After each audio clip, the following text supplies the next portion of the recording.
Hello, good morning. কেমন আছো তোমরা এই ঠান্ডায় বলো? এত মারাত্মক ঠান্ডা পড়েছে যে কি বলবো। এতটা ঠান্ডা আমি হয়তো এই প্রথম ফিল করছি। বিশেষ করে কলকাতায় তো এত ঠান্ডা আমি কখনোই পাইনি এর আগে। তোমরা যে যেখান থেকে ভিডিওটা দেখছো জানিও তোমাদের ওখানে কিরকম ঠান্ডা পড়েছে। আমাদের এখানে তো প্রচন্ড ঠান্ডা পড়েছে। আর এই ঠান্ডায় সবথেকে বড় অসুবিধে হলো ছেলেকে স্কুল পাঠানো।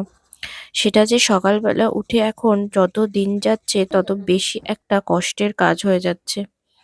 সবথেকে কষ্ট হয় এটাই যে দেখে খারাপ লাগে এই ঠান্ডাতে ওকেও স্কুল যেতে হচ্ছে।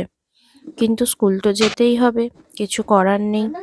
সকালে উঠে ওকে রেডি করে স্কুল পাঠানোটা দিন দিন একটা চ্যালেঞ্জিং এর কাজ হয়ে যাচ্ছে। তারপর নিজেকেও রেডি হয়ে স্কুল যেতে হবে। দেখো প্রথমে ওঠার সময় মুখটা ওর কিন্তু খুব খারাপ ছিল, একদমই উঠতে চাইছিল না। কিন্তু আবার উঠে পড়লে তখন আবার স্কুল যাওয়ার জন্য যদি না পাঠানো হয় তখন আবার বায়না করে এবং বাড়িতে রীতিমতো বদমাইশি শুরু করে দেয়।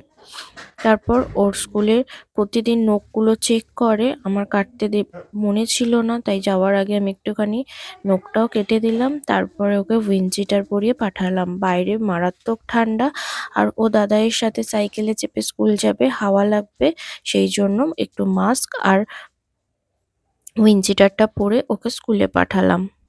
আর ওদের স্কুল ড্রেসের মধ্যেই মাঙ্কি টুপিটা রয়েছে, এটা একটা ভালো জিনিস। এর ফলে মাথা, কান, গলা সমস্তটাই ঢাকা থাকে। শীতের সময় মাঙ্কি টুপির থেকে ভালো মাথায় ঢাকা দেওয়ার কোনো কিছু আর হয়ই না।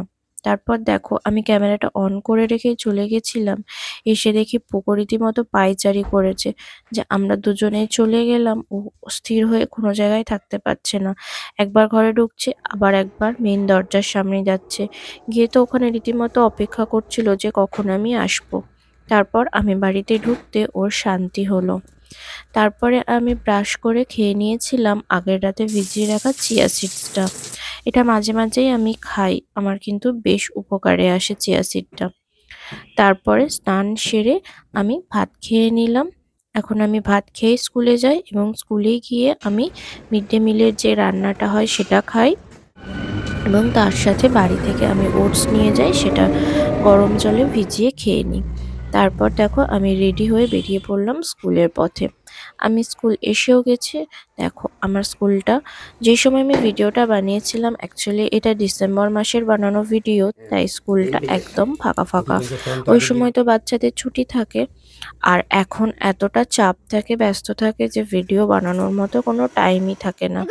তাই ওই ভিডিওটাকে আমি রেখে দিয়েছি ভিডিওটাকে কমপ্লিট করার জন্য এবং কাজটাকে দেখানোর জন্য।